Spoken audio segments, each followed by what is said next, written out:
14ই ফেব্রুয়ারিতে তোমার শরীর চাই আমার কান্তা। সম্পর্কে 3 মাস হলো, তাতেই এই কথা বলছো? কেমন বয়ফ্রেন্ড তুমি? হ্যাঁ, আমি রোমান্টিক বয়ফ্রেন্ড তোমার, বুঝছো?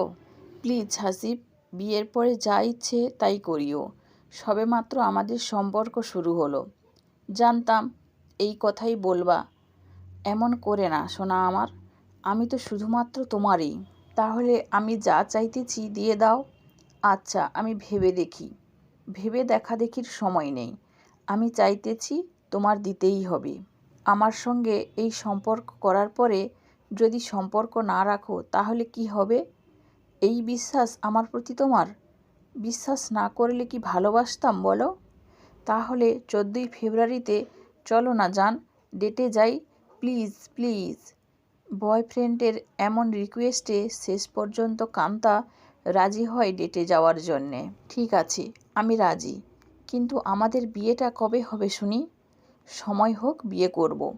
আচ্ছা জান, রেডি থাকিও কিন্তু 14 তারিখে। এরপরে সেই 14 তারিখে কান্তা তার নিজের শরীরটা বয়ফ্রেন্ড হাসিবের হাতে তুলে দেয়, যা হাসিব পাগলের মতো ভোগ করতে থাকে।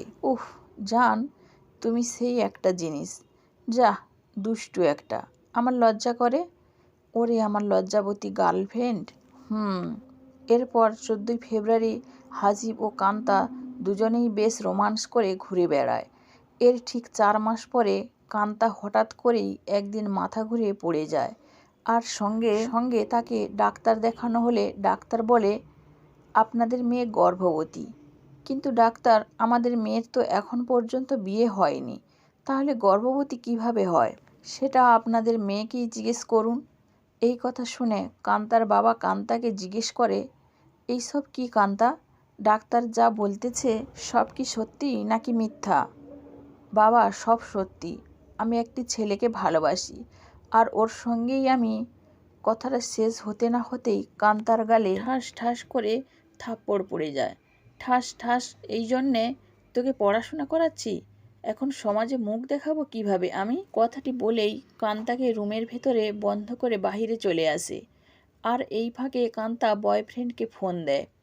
হ্যালো হাসিব, আমি প্রেগনেন্ট, তোমার বাচ্চা আমার পেটে, কিছু একটা করো। কি বলো এইসব?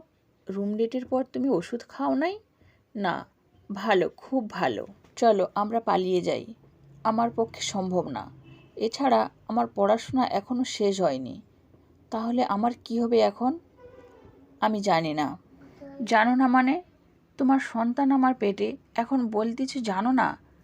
আমি তোমাকে পেটে সন্তান দিতে বলেছি নাকি? ফোন রাখো, আমাকে ডিস্টার্ব করবে না। প্লিজ এমন করিও না। তুমি এমন করলে আমার মৃত্যু ছাড়া পথ থাকবে না। যা ইচ্ছে হয় করো। এই বলে হাসিব ফোনটি কেটে দিয়ে বন্ধ করে রাখে। এইদিকে কান্তা ফোন দিতে দিতে পাগল হয়ে যায়, কিন্তু হাসিবের ফোনে আর কল ঢুকে না। শেষমেশ কোনো উপায় না পেয়ে কান্তা গলায় ওড়না টাঙিয়ে আত্মহত্যা করে। এই কান্তার মতো পাগলামি কখনোই করবেন না। সমস্যা হয়েছে, পরিবারের কাছে সব খুলে বলুন, অবশ্যই সমাধান বের হবে। এই হলো 14ই ফেব্রুয়ারিতে ভালোবাসা বিনিময় একটি সুন্দর দৃশ্য।